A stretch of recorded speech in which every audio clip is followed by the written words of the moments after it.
आज की press conference में आप सभी का बहुत बहुत स्वागत है। जैसा हमने पहले भी कहा कि सिर्फ एकमात्र मुद्दे पर, भ्रष्टाचार पर, हम ये पूरा नगर निकाय चुनाव लड़ रहे हैं। हरियाणा के अंदर सभी जगहों पर सभी लोग इस बात से त्रस्त हैं कि हर जगह पर निकाय में भ्रष्टाचार है, जिसकी वजह से कि आम लोगों का जीवन मुश्किल हो रहा है, जिसकी वजह से आम लोगों को सब समस्याएं आती हैं। और हम सिर्फ इसी मुद्दे पर ये पूरा नगर निकाय चुनाव लड़ रहे हैं। गोहाना में एक बहुत ही हैरान करने वाला मामला सामने आया है, जिसमें साफ साफ नज़र आ रहा है कि भ्रष्टाचार हुआ है। और आज जिन्होंने भ्रष्टाचार किया है उन्होंने अपने मुंह से भी ये बात स्वीकार कर ली है। हम आपको एक वीडियो दिखाना चाहते हैं, जिसके बाद हम अपनी प्रेस कॉन्फ्रेंस को आगे बढ़ाएंगे, ताकि आप समझ सकें कि कैसे ये भ्रष्टाचार हुआ है और किन लोगों ने किया है। संचित सूचना कोई भी मान सकता है।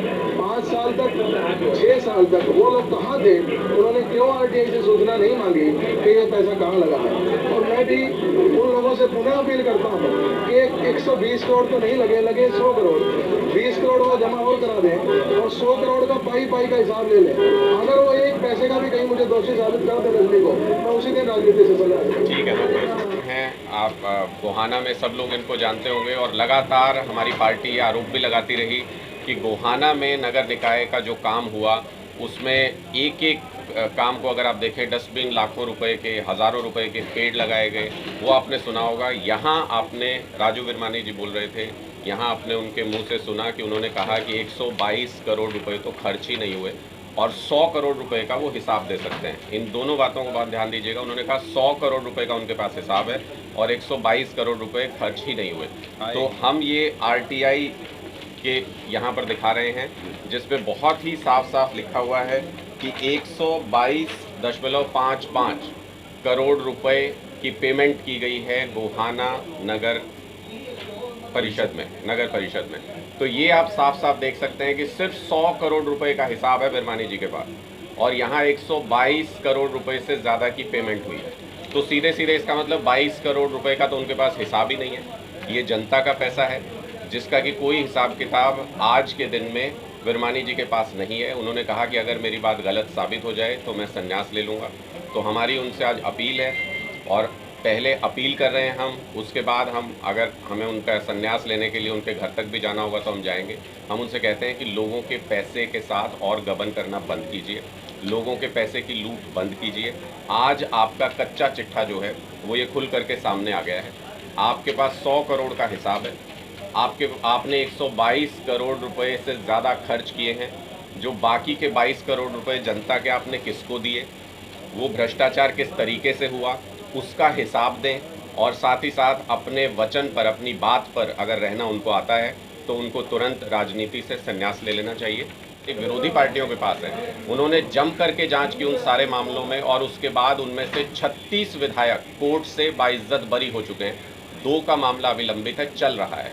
जितने भी मामले केंद्र की एजेंसियों ने या विरोधियों की एजेंसियों ने लगाए, वो सारे के सारे मामलों में क्लीन चिट लेकर के हमारे सभी नेता बाहर आए हैं। सत्येंद्र जैन जी के मामले में भी उनके घर से 2 लाख कुछ रुपए वहां से बरामदगी ईडी को हुई, जो कि उनके घर के खर्च का पैसा था। और उसको बीजेपी वालों ने जिस तरीके से कि इनके किसी जानकार के यहाँ से सोना मिला, इनके किसी जानकार के यहाँ से इतनी बरामदगी हुई, वो दिखाने की कोशिश की, जबकि अपनी ही रिपोर्ट में ईडी ने लिखा कि सिर्फ 2 लाख रुपए उनके घर से मिले।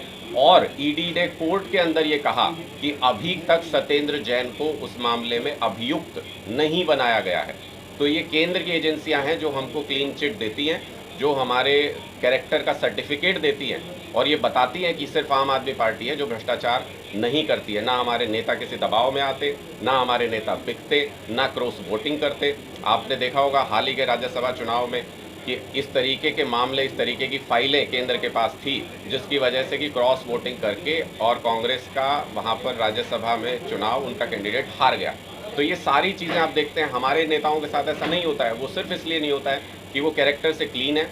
एक पैसे की भी हमें भ्रष्टाचार बर्दाश्त नहीं है, हमारे शीर्ष नेतृत्व बर्दाश्त नहीं करता है।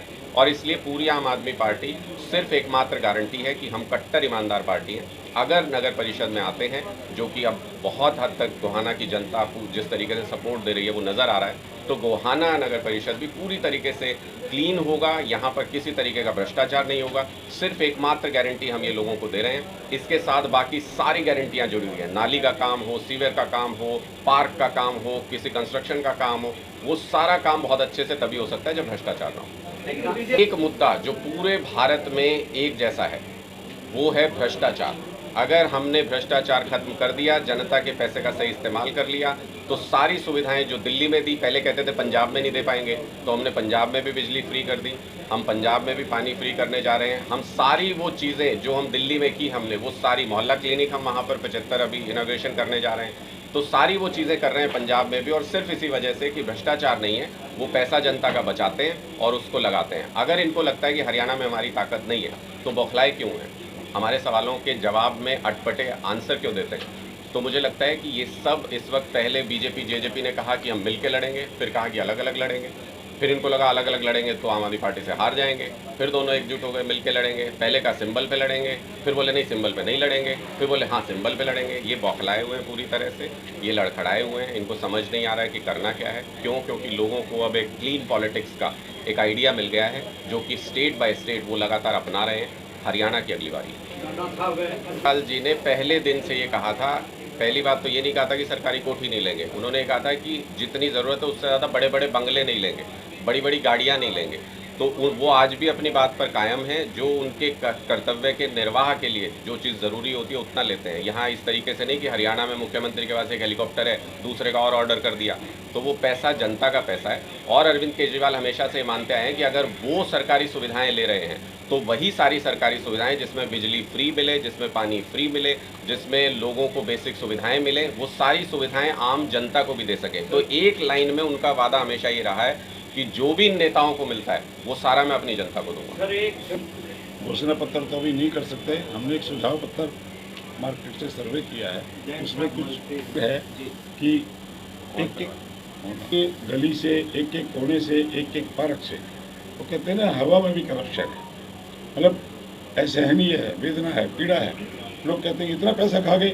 आज सुबह की बात है, 6:30 बजे हम खानपुर मोड़ पे एक पार्क में थे, 300 आदमी थे। वो कहते हैं बेटा, एक बाबा हाथ पकड़ के ले गया, बोला बेटा ये पत्थर है ना, कोना टूटा बना उसका, बोला कितने रुपए फुट का होगा? मैं 60-70 रुपये ग्रेनाइट, जबकि ग्रेनाइट की रिक्वायरमेंट नहीं है वहाँ पे। देखो, एक तो लगना नहीं चाहिए, वो लगा।